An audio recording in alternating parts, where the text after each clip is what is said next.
Bueno, ya estamos aquí de vuelta analizando la actualidad de la semana y para eso contamos con la presencia de 4 profesionales del periodismo y de la comunicación. A mi izquierda está con nosotros Ana Peón. Muy buenas noches, Ana, bienvenida. Noches. A su lado María Méndez. Hola, ¿qué tal, María? ¿Cómo estás? Bien, buenas noches. Muy bien. A mi derecha está con nosotros Ángel Botana, por primera vez, le agradezco su presencia en nuestro programa, periodista de larga trayectoria, durante muchísimos años director de la cadena SER, bienvenido a Popular Televisión. Bien, buenas noches. Y buenas noches también a Rodrigo Suárez, periodista también, que se incorpora también a esta tertulia. Bienvenido. Buenas noches y gracias por el convite. Bueno, como siempre, muchos temas que tratar, así que comenzamos, si les parece, con la polémica suscitada, provocada por las declaraciones del presidente de los empresarios de la Confederación de Empresarios de España, propuestas para enfrentar la crisis y la creación de empleo. La COE quiere rebajar de 45 a 20 días la indemnización por despido improcedente y de 20 a 12 la del despido objetivo. Son las principales propuestas en materia laboral que la patronal ha presentado a los partidos políticos de cara a las elecciones del 20 de noviembre. Ya no funciona. La legislación laboral española ha quedado obsoleta, no sirve para la nueva economía actual, la nueva economía absolutamente cambiante de un día para el otro y que se nos ha convertido prácticamente en una losa más que en una posibilidad de creación de empleo. Entre esas propuestas para superar la crisis, la COE incluye también moderación salarial hasta el 2015 y limitación del derecho de huelga. Yo creo que hay cosas que son absolutamente evidentes, como que para hacer una huelga pues tiene que haber una votación y una votación secreta por parte de todos y cada uno de los trabajadores a los cuales se quiere convocar y por tanto y servicios mínimos, por supuesto. No se puede parar un país porque un determinado grupo de personas organicen una huelga y los daños que causen sean mucho mayor que los derechos que ellos tienen. En el apartado de la reducción del déficit, los empresarios se suman a la idea del copago en sanidad, justicia y educación. Bueno, las declaraciones, evidentemente, sobre todo la última parte, las del copago en sanidad, justicia y educación, han levantado ampolla. María, ¿tú crees que las propuestas que hace la Confederación serán inevitables para el próximo gobierno? Bueno, yo entiendo que las propuestas que ha hecho la COE son como una especie, digamos, de carta al próximo inquilino de la Moncloa. Eso es evidente, no tiene otro fundamento. Cierto es que también supongo que intuyen que no van a ser recogidas en casi ningún programa electoral, dada la enorme impopularidad que conllevan dichas medidas.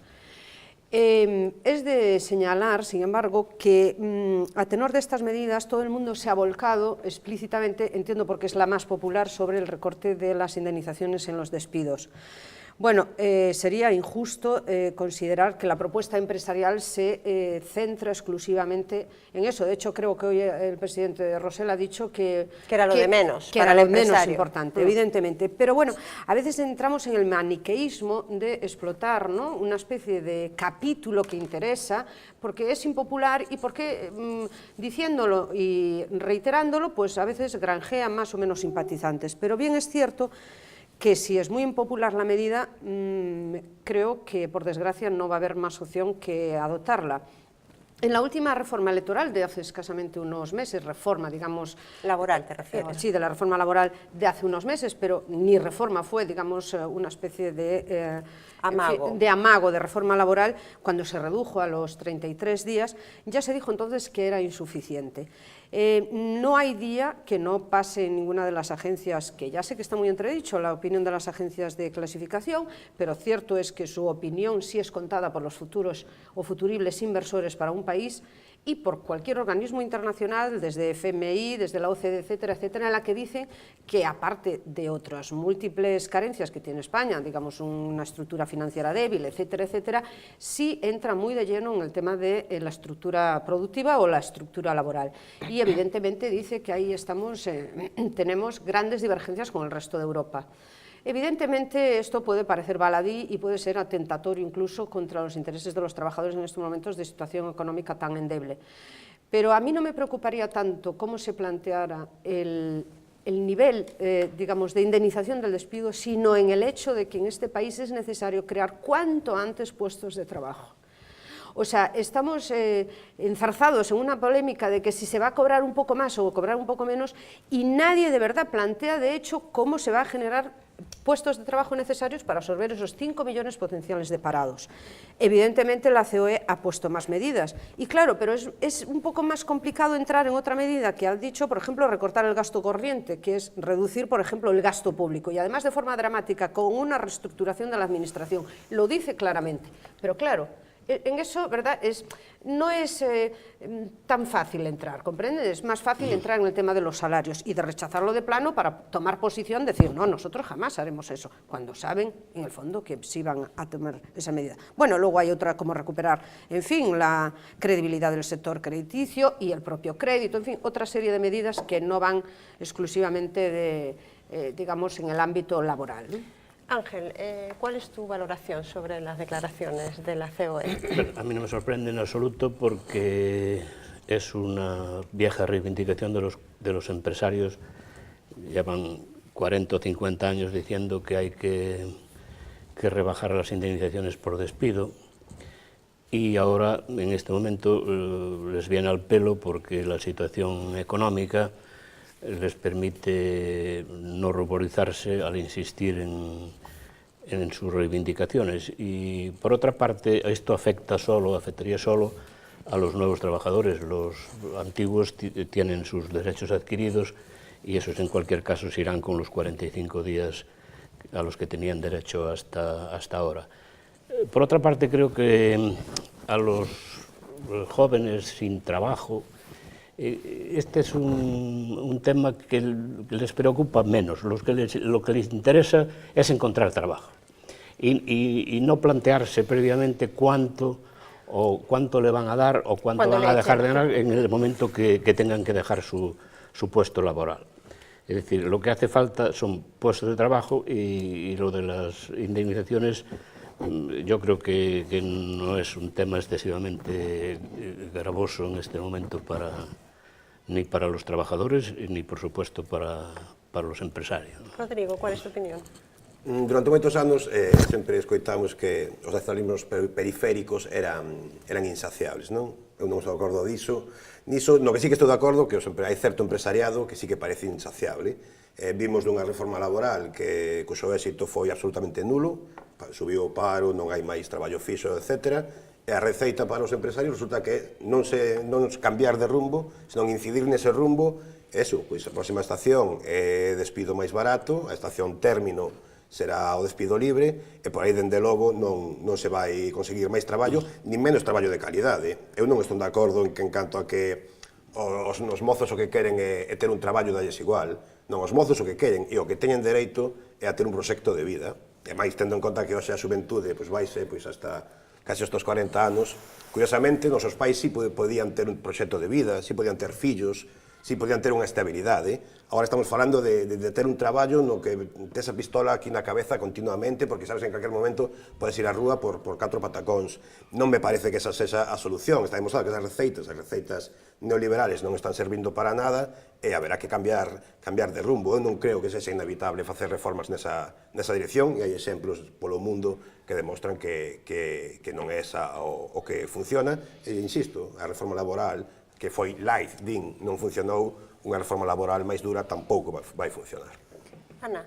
Sí, yo creo que la propuesta que hace la COE evidentemente es una propuesta de una parte, una propuesta que dejan ellos sobre la mesa.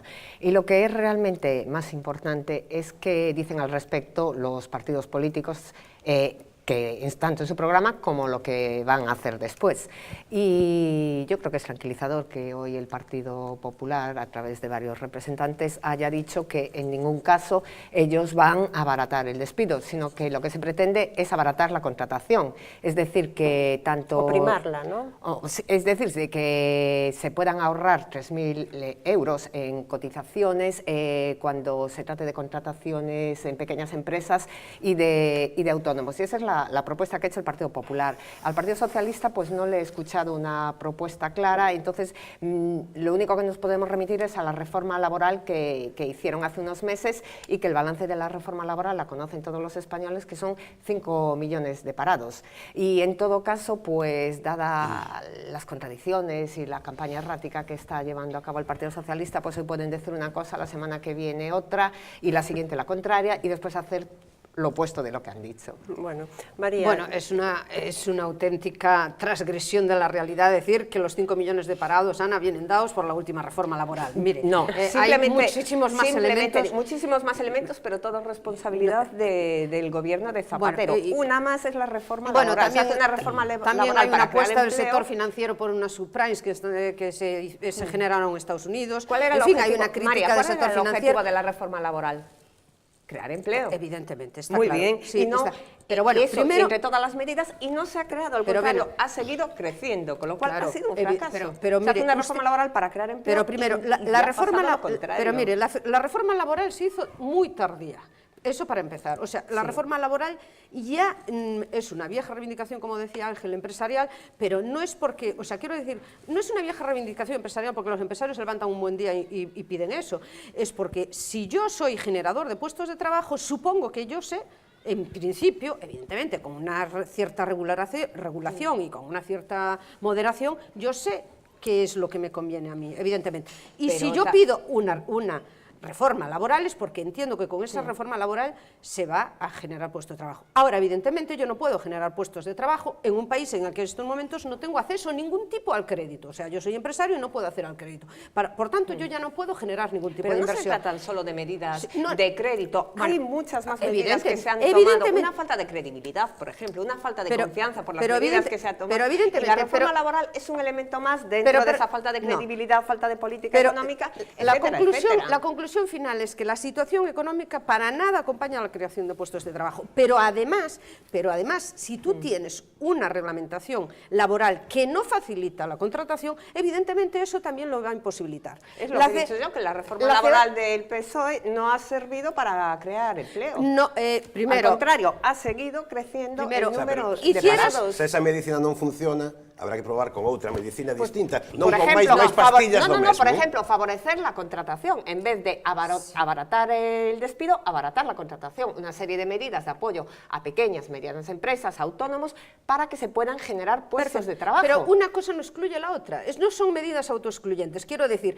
en un periodo preelectoral es lógico que tú apuestes por las medidas incentivadoras, no por las que pueden ser electoralmente peligrosas, eso es, por supuesto, nadie en estos momentos va a manejar la necesidad.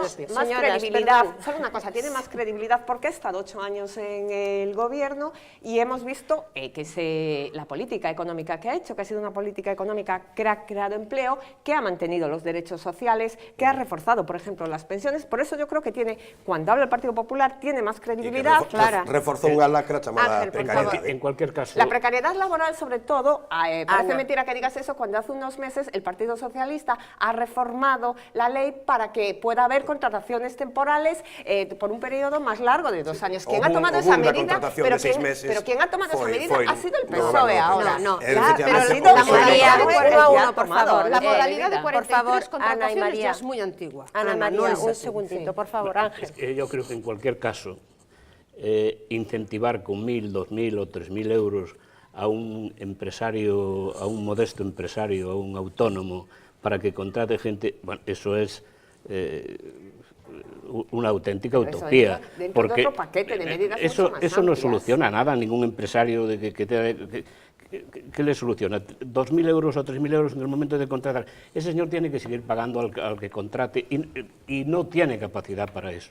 Pero entra esa medida dentro, evidentemente, una medida solo no va a traer empleo. Entra dentro de un paquete mucho más amplio, pero entra dentro de un paquete mucho más amplio de medidas. Parece que estamos moi preocupados polos empresarios, que os empresarios, as ganancias empresarias están subindo, están subindo, en cambio o poder adquisitivo dos traballadores está baixando. Rodrigo, yo creo que estamos muy preocupados por el empleo, como están los 5 millones de parados y las, Ana, por favor, casi 2 millones de familias que tienen todos sus miembros en el paro. Está claro que quien crea empleo y quien puede puede ofrecerle un puesto de trabajo a esos 5 millones o son parte. los empresarios. Son los empresarios, sobre con lo todo cual, pequenos e medianos, non os grandes sin que son os lugar, da COE. sin lugar a duda es la mayor parte del Pequeños tejido y medianos. empresarial que son las pymes, ¿no? Bueno, no nos vayamos por favor del ámbito económico, sobre todo porque estas declaraciones son de ayer.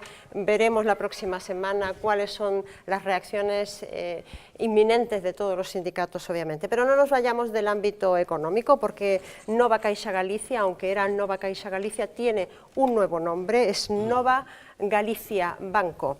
El cambio de nombre, sin embargo, no resolverá los problemas a los que se enfrenta el banco dirigido por Castellanos. Por una parte, resolver cuanto antes el tema de la devolución de las indemnizaciones y, por otra, resolver las presiones que ejercen tanto los sindicatos para salvar la obra social como las presiones políticas para que entre capital gallego y asegurar de esta manera su compromiso real con Galicia y se devuelvan también las primas de los directivos. Esto es lo que decía Pachi Vázquez ayer en Santiago de Compostela. Hai unha situación puntual que me parece escandalosa, que é que unhos exdirectivos, nun momento dramático, levan unhas indemnizacións auténticamente escandalosas. Temos que conseguir que eso se retrotraiga. Pero vou a dicir outra cousa que ao mellor tampouco é moi correcta. Os exdirectivos que levan ese diñeiro teñen que retrotraer o diñeiro. E os actuales directivos teñen que darlle conta á sociedade dos seus sueldos e dos seus contratos blindados. Rodrigo, tu primeira opinión sobre Sobre as declaracións de Pachi, encántame que diga eso, e que podría empezar por Mar Barcón, que aprobou esas escandalosas retribucións, ou podría empezar por Salvador Fernández Moreda, que é o presidente do PSOE coruñés, e que era vicepresidente de Caixa Galicia, o sea, responsable directo de que o aforro dos galegos está agora sepultado no ladrillo de Levante. Ángel? Desde el punto de vista de imagen, no está mal lo que dice el señor Vázquez, pero realmente las indemnizaciones de los directivos de las dos antiguas caixas en este momento están sirviendo para tapar de alguna forma el gran problema de las caixas. Llevamos una semana o 2 semanas en lo que única y exclusivamente se habla de las altas indemnizaciones de estos señores, que desde luego parecen una desfachatez, pero que de alguna forma están sirviendo para tapar el grave problema de fondo al que contribuyeron estos señores. Eso viene siendo pues prácticamente insignificante al lado del pedazo de agujero que crearon las caixas. Lo de las indemnizaciones casi es un poco lo de menos si no fuese por la desfachatez que conlleva, ¿no? Que unos señores que contribuyeron de alguna forma al hundimiento de esa entidad económica de tanto prestigio en Galicia, pues que aún por encima se lleven unas indemnizaciones de tanto nivel. Ayer también Pachi Vázquez hacía un llamamiento, ¿no?, a que había que luchar todos juntos para que esa caja se mantuviese gallega, se mantuviese en Galicia.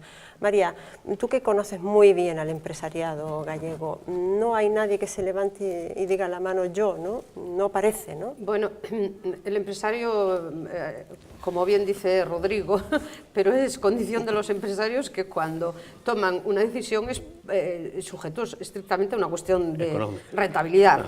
No les mueve para nada, te lo puedo asegurar, la consideración de que si va a ser más o menos galaica la institución o si va a ser, en fin, de X dimensión o no. Evidentemente... Pero parece que tampoco creen en el proyecto financiero, porque no es que no crean, Carla. Quiero decir, sería demasiado injusto decir que el sector empresarial no cree en el sector digamos, en la apuesta de una entidad financiera gallega. Lo que sí es verdad es que a lo mejor no entienden que tenga los visos de rentabilidad y de, en fin, y de travesía en el mercado como debiera ser. Evidentemente tú no vas a apostar tu dinero por algo en lo que en definitiva crees que tiene bastantes lagunas.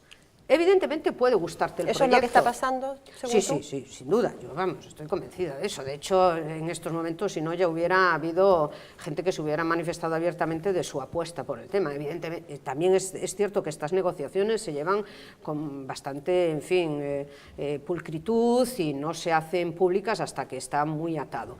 Hay un compromiso por el nuevo presidente de una búsqueda, digamos, de inversores, posiblemente algunos de ellos gallegos y otros foráneos, y esperemos por el bien de la institución que se concrete antes del plazo debido, porque si no pasa... ¿Cuál es ese plazo? A finales de diciembre. Entonces, vamos a esperar a que eso ocurra. Que yo, desde mi punto de vista, perciba que hay demasiado ánimo, creo que no lo hay, evidentemente. Ana, ¿tú compartes esa valoración? Yo, antes de nada, como se ha metido el inserto de Pachi Vázquez, yo, sí, claro, no está aquí para preguntarle, pero yo le preguntaría al señor Vázquez por qué motivo, cuando se empezó la reforma de la ley de cajas en el Parlamento gallego, uno de los objetivos era la renovación de los órganos de gobierno de esas cajas, y esa ley fue recurrida ante el Tribunal Constitucional. ¿Cómo se atreve ahora a preguntar y a pedir responsabilidades sobre esos órganos directivos cuando han sido ellos los que han impedido que se pudiese tomar absolutamente ninguna decisión para la renovación de las cajas? Bueno, y me parece, perdona María, una desfachatez que se atreva a decir todas estas cosas, decir, oiga usted, hable con Miguel Ángel Fernández Ordóñez, que es la persona responsable de lo que ha pasado en las cajas gallegas. Corresponsable. No, corresponsable no. Máximo responsable. Junto a Asunto de Galicia, que era la que dependía de las cajas. Junta de Galicia, te recuerdo que las competencias de supervisión de las cajas están en el Banco de España y que las decisiones que se han intentado tomar desde aquí han sido boicoteadas desde Madrid. Eso es evidente. Y lo que ha hecho Miguel Ángel... Ven que se tirou para atrás o PP en un Parlamento galego, que tiña unha lei de caixas xunto co Bloque que podía ter feito bastante para salvar estas caixas. Pero vamos a ver, si te enfrentas a un gobierno central que está cambiando todo el rato de criterio, de opinión, un nuevo decreto, otra cosa, al final, ¿qué solución hay? Han sido ellos los que son los máximos responsables. Y lo que me sorprende es la incoherencia de Vázquez que se atreva a decir esto. La representación política en los órganos de gobierno de las cajas evidentemente estaba, y ellos podría también tendrían alguna capacidad para eso. Podría haber, porque eso me parece increíble. Tú estás en un consejo de administración y sabrás lo que votas, ¿no? Y si no, hay una responsabilidad por no haberte informado de lo que estás votando. Bueno, bien, mientras en Galicia los cauces políticos se mueven, como vemos, entre montes quemados y negociaciones para recuperar esas primas millonarias de los directivos, en el País Vasco se despiden a los mediadores internacionales protagonistas de la Conferencia de Paz. El candidato socialista francés a la presidencia de la República, François Hollande, de visita también en Madrid, reconocía alto y claro que esperaba que el final de ETA ayudara a Rubalcaba en las urnas. A mí me gustaría saber si creéis que esta puesta en escena de la Conferencia de Paz y el inminente anuncio de ETA, porque parece esto como el libro de Márquez, ¿no? Es decir, crónica de una muerte anunciada, es crónica del anuncio anunciado, ¿no? Es decir, ya sabemos que dentro de unos días, no sé si mañana, pasado, el domingo, cuándo será, ETA va a anunciar que definitivamente deja la violencia. ¿Esto le puede servir a Rubalcaba? Ana, ¿tú qué crees? Bueno, yo creo que no le va a servir, pero lo que sí creo es que es un intento a la desesperada por parte del Partido Socialista, a la vista de los resultados de las encuestas, donde se prevé un batacazo el Partido Socialista, pues es un intento a la desesperada, es decir, como la situación económica, no tengo nada que decir porque tengo estos años por detrás que demuestran que no he hecho absolutamente nada para crear empleo, pues ¿qué recurro? A ver si este último cartucho de un comunicado de ETA me puede salvar. Yo creo que no le va a salvar, pero desde luego sí creo que la presencia del Partido Socialista, que lo que ha pasado también, yo no sé los ciudadanos si lo entienden, pero por una parte Blanco dice en el Consejo de Ministros que el Partido Socialista sabía que iba a asistir una representación del Partido Socialista de Euskadi. Rubalcaba, al mismo tiempo, que no había escuchado las declaraciones de Blanco, decía que él no sabía nada de esa reunión. Que no lo había autorizado. Que no lo había autorizado. Vamos a ver, ¿quién se puede creer que Eguiguren o Totorica van a una reunión sin que lo sepa Rubalcaba? Entonces, realmente él, que se autodenomina el líder del Partido Socialista, ¿qué líder del Partido Socialista es si ni siquiera se entera de esa reunión? Ángel, ¿tú crees que hay independencia absoluta en el Partido Socialista de Euskadi? No, yo creo que está supeditado a lo que diga el Partido Socialista de España. En cualquier caso, Ana O sea que hay una autorización expresa. Sí, sí. Y en cualquier caso, Ana dice que no le va a servir a Rubalcaba esta decisión. Yo creo que sí, que le va a servir y mucho. Es decir, el Partido Socialista lleva más de 2 años trabajando en el hecho de que ETA entregue las armas antes de la fecha de las elecciones. Y esto, si es así, va a suponer no la victoria del PSOE, que yo creo que eso es absolutamente imposible, pero sí que va a reducir de manera sustancial esos 15 o 16 puntos que en este momento Ángel, las encuestas... Las últimas encuestas del CIS que hablan de preocupaciones de los ciudadanos, el terrorismo ahora en este momento figura en una de las preocupaciones más bajas. Lo que realmente preocupa a los ciudadanos es la situación económica. Sí, evidentemente. Y dices, ¿y de esta conferencia de paz realmente qué ha salido? ¿Qué ha sido? Pues yo creo que ha sido un insulto a todos los españoles con este paripé de conferencia, con una declaración prefabricada, donde vienen unos señores a hablar aquí de confrontación armada. Yo creo que los españoles empezar, me parece absolutamente innecesaria y ofendidos absurda, de que vengan a decirnos que no tiene sentido ninguno que hayan venido unos señores de fuera que además prácticamente ni conocen el problema o lo conocen de manera muy sustantiva. No lo conocen. La prueba de ello es que es de confrontación armada, sí, si no, está, alguien que conozca no puede decir eso. Está claro, no se puede decir eso. Y por otra parte, el señor Kofi Annan tampoco es un señor que tenga un prestigio extraordinario como para meterse ahora en libros de caballería.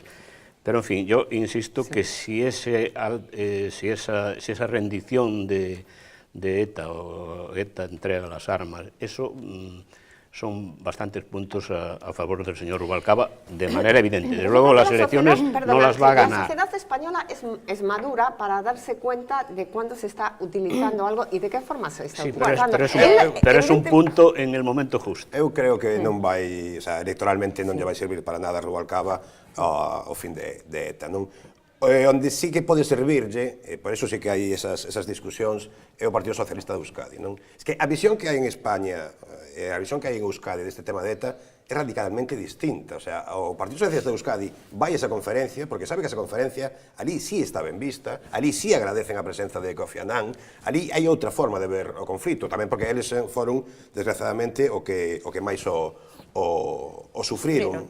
Entón, pois, é Guiguren, a min, por exemplo, o tema de Guiguren dixo que iba a ir á conferencia sí ou sí, dáballe igual. Entón, el empuxa a todo o PSE. A mí o tema de Guiguren nun país, digamos, menos español, por decir dunha forma simpática, non menos guerra civilista, Guiguren sería un candidato a Nobel da Paz, non? Todo o que leva feito este home pola paz en Euskadi é moitísimo contra os do seu partido, contra os de Batasuna amenazado, etcétera, el fixo todo o posible para a paz e aí está a paz. En cambio, está recibindo insultos por todas as esquinas, algo que non me parece lícito, é algo que non pasou, por exemplo, nun conflito moito máis complicado como era o de Irlanda do Norte. María, querías una última acotación sobre el tema, por favor. Sí, digo que se ha repetido por activa y por pasiva y hasta la saciedad de que la firmeza democrática, la actuación de las fuerzas públicas y de las fuerzas de seguridad, el estrangulamiento económico de la propia banda terrorista fueron realmente las causas que son las que van a, digamos, a abocar a la desaparición de ETA. No entiendo el por qué tanta provocación que se genere una conferencia, es que no lo entiendo, ni tanta trascendencia. Está por preguntar, o cabe preguntarse, si es que realmente los líderes políticos no quieren capitalizar en el fondo o rentabilizar esa actuación. De hecho, me parece solemnemente clarividente que previo a la conferencia no haya grandes declaraciones y que se esperan, sin embargo, a que transcurra la conferencia. Una conferencia de 3 horas, dices, de 3 horas que en 3 horas resuelves un conflicto que lleva años. Llámale como quieras, llámale como quieras. Es la licencia que se han otorgado los que la han convocado, llámala como quieras, conferencia. Lo que es sorprendente es que los partidos mayoritarios previos no hagan esas declaraciones redundantes esperando a que finalice la reunión, llámale, o denomínala como lo quieras, y sin embargo a posteriori sí las hacen.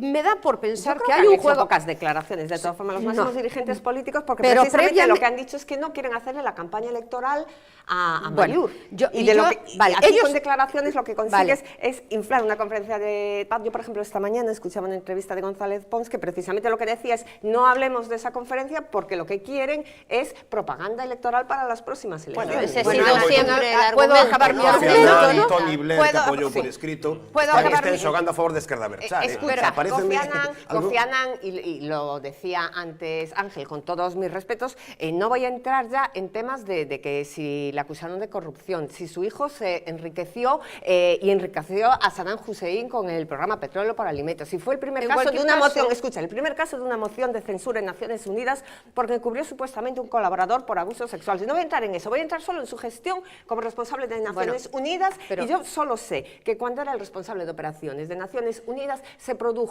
una de las mayores catástrofes humanitarias en Ruanda con 800.000 personas, cuando fue alertado de los comandantes militares de lo que estaba allí pasando. ¿O vamos a pasar revista a la vida de Kofi Annan? No, pero que es importante cuando se convierte. No, es importante. Por favor, es que Ana, aquí habéis puesto de referente a Kofi Annan. Evidentemente, ¿qué puede aportar al País Vasco Kofi Annan? Pues aporta mucho más los partidos políticos vascos. Estaban todos, casi todos representados, menos o Partido Popular e UPyD. Todos estaban nesa conferencia. O sea, 80% dos votos vascos estaban aí. Bueno, el gobierno, perdona, Ana, el gobierno central se supone que no estaba representado. Y se supone que Rubalcaba no lo sabía. Perdón, y el Partido Socialista Obrero Español tampoco. Estaba PSE, a donde yo quería una delegación. María, a donde yo quería llegar, que no es tanto a lo mejor el hecho de que sea un útil electoral, ¿no? Que digamos haga que un partido logre una mejor posición electoral, sino es la rentabilidad del hecho. Quiérase o no, el hecho de que ETA anuncie su final es un enorme logro para el país. Pero por favor, permíteme. Entonces, en este caso, yo creo que el juego está en que los que gobiernan actualmente quieren que se dé antes de unas futuribles elecciones y los que presumiblemente vayan a ganar después quieren que se dé posteriormente. Pues é ben triste. Pero é ben así. triste. Bueno, lo que decía al principio es esta crónica de este anuncio ya anunciado, ¿no? Que está a la espera de que vuelque un poco, a lo mejor, si no le da, evidentemente no una victoria, pero sí a lo mejor que reduzca esa diferencia abismal que ya le dan las encuestas al Partido Popular sobre el Partido Socialista. Seguimos hablando de campaña. Hoy es 20 de octubre, queda exactamente un mes para que nos veamos todos ante las urnas. Los candidatos están de lleno en plena campaña. Mariano Rajoy ayer mismo ofrecía un gobierno firme y dialogante cuando presentaba a la lista de sus candidatos en Madrid. Veamos lo que decía. Un gobierno firme que decida y dialogante. Así ha descrito Mariano Rajoy el proyecto que quiere llevar a cabo en España si gana las elecciones del 20N. Seremos un gobierno, si los españoles quieren, firme, porque España necesita firmeza. Seremos un gobierno que decida, con capacidad de decisión, porque lo peor que nos puede pasar en este momento es no hacer absolutamente nada. Pero también seremos un gobierno que estaremos atentos a lo que nos diga la sociedad y atentos a lo que nos digan también el resto de fuerzas políticas que, insisto, quieran colaborar lealmente en torno a este objetivo común. Rajoy ha hecho estas declaraciones durante la presentación de los candidatos populares por Madrid, que han contado con el apoyo de la presidenta del PP madrileño, Esperanza Aguirre. Faltan 31 días para que acabe la agonía en que tienen a España los errores de los socialistas. 31 días que se nos van a hacer muy largos a todos, en especial a esos 5 millones de parados y a todos esos empresarios que han tenido que cerrar o que están en dificultades.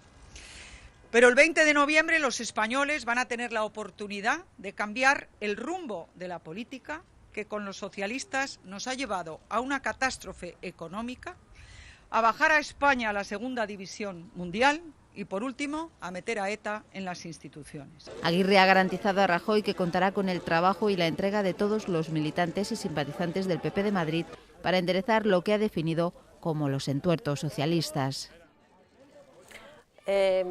Ángel, tu valoración sobre el posicionamiento que hace Rajoy, sobre ese discurso de un gobierno firme y dialogante.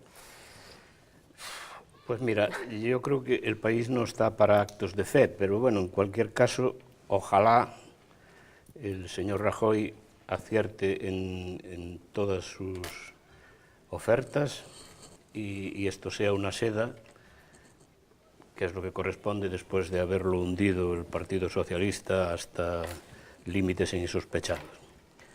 Yo creo que los males venían un poco de atrás, pero en fin, ahora el que se va es el que tiene siempre toda la culpa y el que viene es el que lo va a resolver. Yo, como soy hombre, no tengo demasiada fe, pero en este caso voy a creer en el señor Rajoy y espero que le vaya todo bien. Me temo que me voy a equivocar. Rodrigo?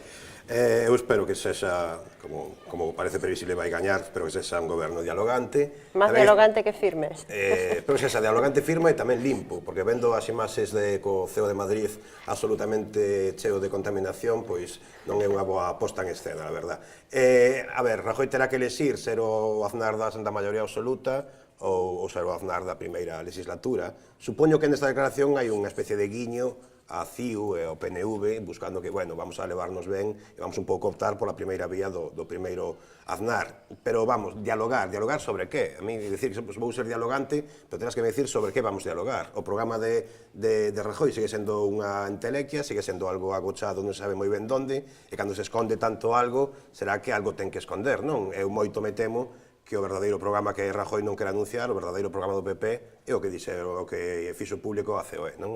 Recortar dereitos, volver a exprimir aos traballadores e non cambiar esta crise e, por lo menos, non facilitarlle a vida a quen está sufrindo de verdade. Ana.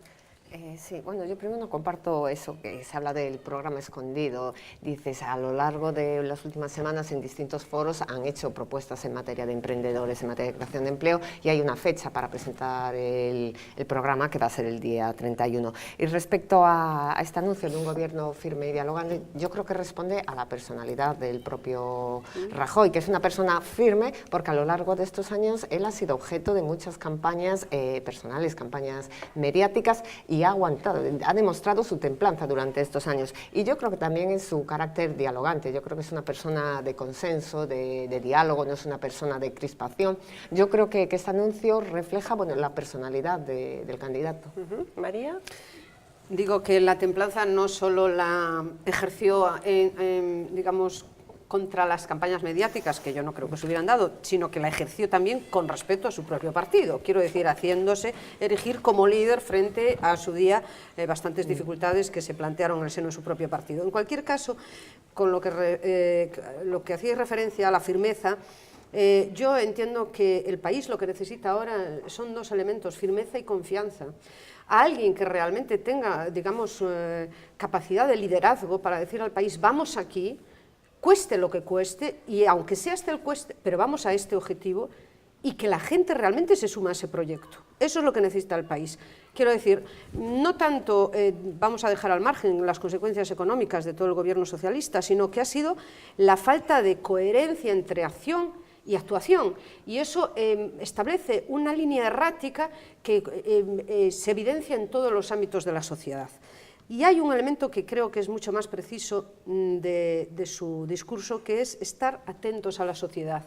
Bien, es cierto que es un principio general que se marcan todos los políticos y se olvidan. De hecho, Zapatero, creo que hubo un gran empresario de este país, de la comunidad gallega, cuando inició su mandato, un enorme empresario, quizás el empresario más grande de Galicia, podéis suponer quién es, que cuando le comentaron y de su reunión con Zapatero que dijo, y él le dijo, le recomendó que jamás dejara de oír a la calle. Y quizás es un error que con harta frecuencia asistimos, que llega un momento que se desconecta.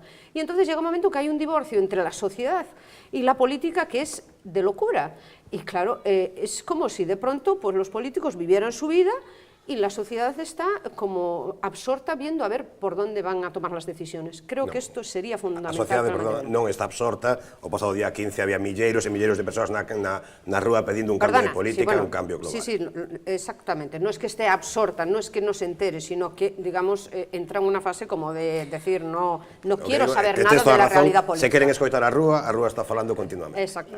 Es curioso, en cualquier caso, sería importante que a Rajoy le fuese mejor, porque templanza y diálogo son los argumentos que esgrimió el presidente Zapatero cuando toma posesión, y fíjate cómo le fue, o sea que esperemos que esta templanza y este diálogo le vaya mejor ahora al genera amnesia el poder. Genera amnesia. Bueno, veamos el otro lado de la candidatura, veamos la candidatura de Rubalcaba, que afirma que las encuestas son tan malas que le motivan, es llamativo, ¿no? Pero bueno, es un hombre que se crece ante la adversidad, evidentemente, y en la cumbre socialista realizada ayer en Madrid, Rubalcaba apostaba por la responsabilidad social.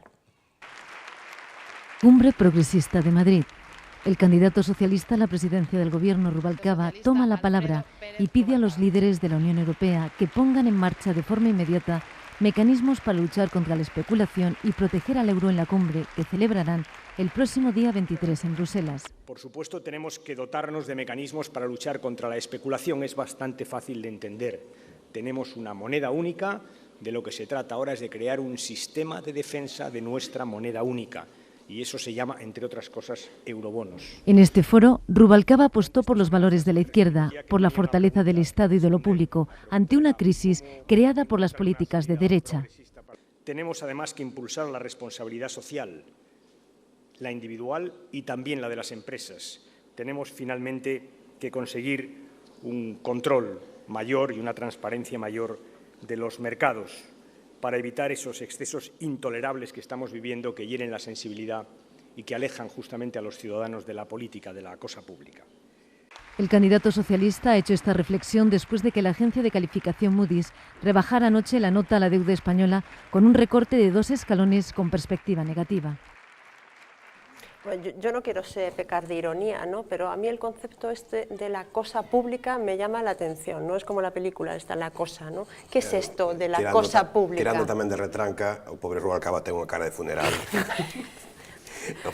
O certo que... Non, a ver, a min indígname especialmente toda esta posta en escena que fai o PSOE cando hai eleccións, no? De xiro á esquerda continuo, de valores da esquerda.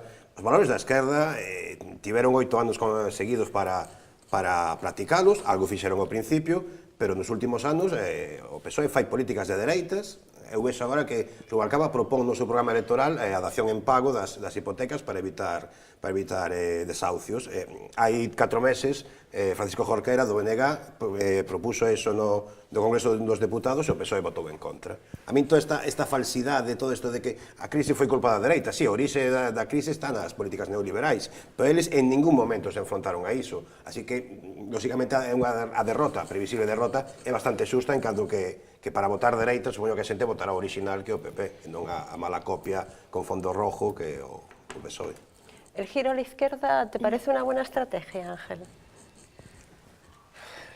Es posible que sea el único argumento que les quede, pero creo que ni con giro a la izquierda ni manteniéndose como están van a resolver nada en las próximas elecciones. Yo creo que la bolita ya cayó en el agujero que tenía que haber caído. O sea, que las elecciones yo creo que se podían ahorrar.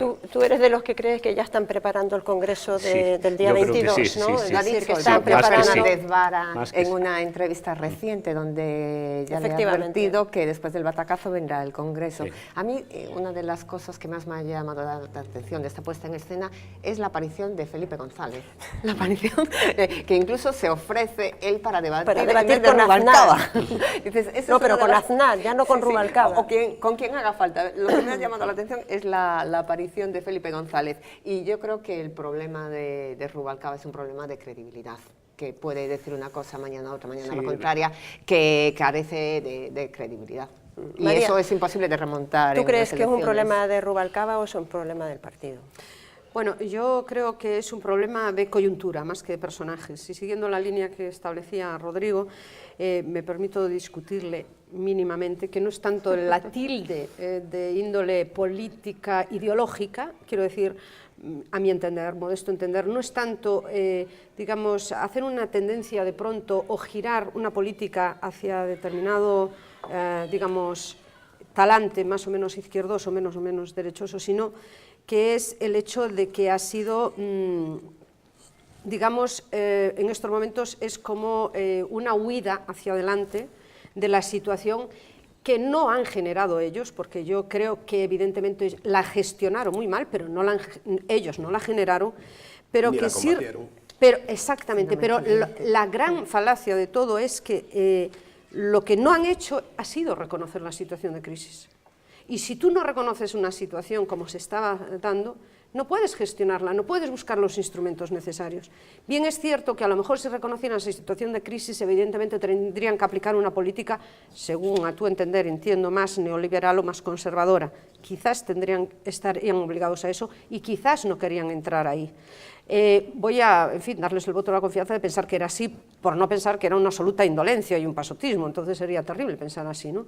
Pero lo cierto es que ese abandono, digamos, de cualquier política y de cualquier ideología, pues evidentemente ahora les lleva a tratar de reconducir el discurso y decimos, vamos a aplicar un poco más de política de responsabilidad social, control de los mercados, etcétera, etcétera.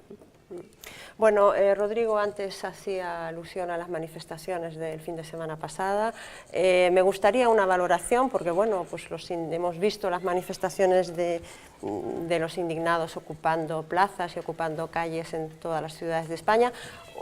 A partir del fin de semana pasado les hemos visto ocupando hoteles y supuestamente o abandonados para que sean ocupados por gente que está desahuciada por no pagar sus hipotecas. A mí me gustaría una primera valoración sobre la evolución del movimiento de los indignados, la posibilidad de que incidan realmente en la votación del 20N y sobre todo el tema de la ocupación de los hoteles también. Ángel, primero. Es bastante complejo el tema, porque yo para empezar entiendo que el movimiento de los indignados tendría que cambiar el sistema. Es decir, no es manifestarse ni contra unos políticos, ni contra un estado de cosas, ni contra una economía siniestra, yo creo que esta gente lo que quiere es cambiar el sistema, y el sistema algo habrá que hacer, porque no funciona. El sistema no funciona. La economía no va, la democracia tiene muchísimas fisuras, los políticos tiran cada uno por su lado, les interesa más su puesto de trabajo que resolver los problemas de los demás. La corrupción llegó a límites absolutamente insospechados, pero no es un problema local, no es un problema español, es un problema mundial. Luego, algo habrá que hacer. O sea, ¿está periclitado el sistema? Pues posiblemente sí. Y algo tendrán que resolver. En cuanto a la ocupación, yo creo que el entrar en una casa vacía no me parece serio, porque esa casa, esa vivienda, ese hotel, tiene los propietarios que tienen sus derechos. Y, en fin, yo entiendo que el tema es bastante complicado como para resolverlo en 5 minutos. Yo creo que haría falta un seminario. Desde luego. Rodrigo, bueno, ¿a ti te parece legítima la ocupación? Sí, como ferramenta política, como ferramenta de protesta, pareceme legítima, e sobre todo tendo en conta que vai ter un uso para que ali vivan xente que ven de ser desahuciada por uns bancos que siguen facéndose millonarios en plena crise, pois é aos que ainda por riba estamos rescatando continuamente. Sobre o efecto electoral do 15M, había unha enquisa do CIS na que decía que no Estado español o 22% da xente vive por debaixo do umbral da pobreza. Estamos falando de 2 personas de cada 10. É lógico que isto vaya creando unha conflictividade social e vaya artellando unha resposta como está sendo o movimento 15M. O efecto electoral que teña isto, o 15M en sí é un movimento un tanto disperso, non o sei. Por un lado, creo que sí que pode, xa pasou nas municipais, aumentar a abstención, hai moito, digamos, antipolítico dentro do 15M, cando realmente o que están facendo é pura política, e logo sí que creo que tamén vai beneficiar a mal chamada esquerda minoritaria, non? Pois a ONG en Galicia, a Izquierda Unida a nivel estatal, etcétera, etcétera. O sea, penalizar ao PSOE. Que? Sí, penalizar ao PSOE porque, digamos, as súas críticas van contra o bipartidismo, PP-PSOE, e, sobre todo, tamén contra a decepción que significa dende posicións de esquerda a rendición do PSOE. Independientemente del debate de la ocupación, que personalmente considero que es un debate casi menor, ¿no? Porque bueno, evidentemente la propiedad privada tiene que ser respetada, obviamente, pero quiero decir que no impide eso que haya que dar solución a tantos miles de familias que se ven en una situación de abandono, ¿no? Por el no pago de sus hipotecas. Independientemente de esto, me gustaría saber, Ana, tu opinión. Yo creo que en este momento en España hay muchos indignados, hay millones de indignados, familias que no llegan a final de mes, familias que tienen a sus miembros en el paro, y hay un colectivo de indignados que sale a manifestarse a la calle. Yo respeto las manifestaciones que pueden hacer los indignados y comparto incluso muchas de sus inquietudes, y las respeto siempre que no colisionen contra los derechos de los demás. Desde luego, ocupar un edificio de otra persona, yo creo que ese tipo de métodos violentos pues no son asumibles. Y decía eso, que hay esos indignados que están en su casa y esos indignados que están en la calle. Y yo lo que espero es que esos indignados que están en su casa, pues ahora hay unas elecciones, se pronuncien en las urnas, y el voto de esas personas indignadas con lo que está pasando es el que realmente nos debe llevar a construir el futuro de los próximos 4 años. Es ese voto de esos indignados en las urnas el que debe decidir el futuro de los próximos 4 años. María. Sí. Bueno, al fin y al cabo el asunto de los ocupas lo que viene a demostrar es la incapacidad de las propias estructuras, digamos, de la administración, del gobierno, en resolver un problema tan perentorio. Cierto es que ellos se acogen a la legalidad vigente y dicen que hay instituciones ya que pueden, digamos, responder a estas necesidades tan acuciantes, ¿no? No lo sé si es así o no. En cualquier caso, entiendo que también hay una especie de movimiento de rebeldía, ¿no?, detrás de esa ocupación, más que la pura y estricta necesidad. Y luego, con respecto al movimiento de los indignados, yo estoy por pensar, como Ángel, que cierto es que esta crisis debería conllevar a un replanteamiento de muchas de las cosas globales, digamos, no tanto el hecho de unas elecciones inmediatas en España, sino como el hecho del sistema en sí, de si es el más o menos adecuado, etcétera, etcétera. En el fondo, intuyo que, como otras ocasiones en la historia, al final se ceñirá a un puro descontento de carácter económico. Estoy casi convencida de ello, de que cuando se reconduzca la situación económica, de que cuando este país por fin entre en la senda de la creación de empleo y la gente pueda volver a tener un nivel de vida, evidentemente, a lo mejor no tan ampuloso como lo tuvo, pero no por acción del sector financiero, que el sector financiero, al fin y al cabo, también ayudó a enriquecer otros muchos pequeños, ¿no? Sino, quiero decir, aunque no se llegue a ese nivel, pero sí que se encuentre un nivel, una senda de desarrollo, yo creo que entonces sí se va a mitigar muchísimo el nivel de indignación y eso desaparecerá. Bien, no quiero despedir este programa sin antes pedirles a todos una última valoración sobre quizá la noticia del día que ocupará evidentemente todas las portadas de mañana, es la muerte del dictador libio Muammar el Gaddafi. Mi pregunta es, ¿hubiese sido mejor juzgarle que matarle, Ana? Yo creo que en este momento que no hay todavía mucha información de qué ha pasado, pues lo que hay que hacer es hacer votos para que la sociedad libia encuentre la paz y después de estos meses convulsos pues se pueda reconstruir el país y dentro de unos parámetros además democráticos como los que vivimos en los países occidentales. Bueno, realmente coincide que la desaparición supuestamente constatable, ¿no?, y corroborable del líder Gaddafi o del dictador Gaddafi, evidentemente lo que hace es inaugurar una nueva etapa democrática del país. Creo que eso es lo sustancial y lo importante, evidentemente al margen de que si este señor ha fallecido por causas naturales o le atropelló un tractor. Es que quiero decir que en estos momentos no creo que nadie lo ponga en entredicho. Lo que sí es cierto va a ser las magníficas consecuencias que tiene en el orden económico mundial, porque evidentemente una vez que Libia entre en la senda de la democracia, abra de nuevo sus mercados y evidentemente vuelva a fluir su caudal de petróleo, los mercados bajarán y eso creo que será una alegría para la economía mundial, sin duda. Vamos a ver cómo se comporta la bolsa mañana, ¿verdad? Ángel, ¿cuáles tus expectativas? Expectativa ninguna. Yo, vamos, que el hecho de la muerte de Gaddafi sirva para que Libia recupere sus libertades, nada máis. Eu prefería que fora xulgado. Eu espero que isto sirva para que Libia comece unha etapa democrática non só formal, senón tamén no económico. Espero que o petróleo libio sirva para o progreso dos libios, non para que se fagan millonarios halcóns das petrolíferas norteamericanas.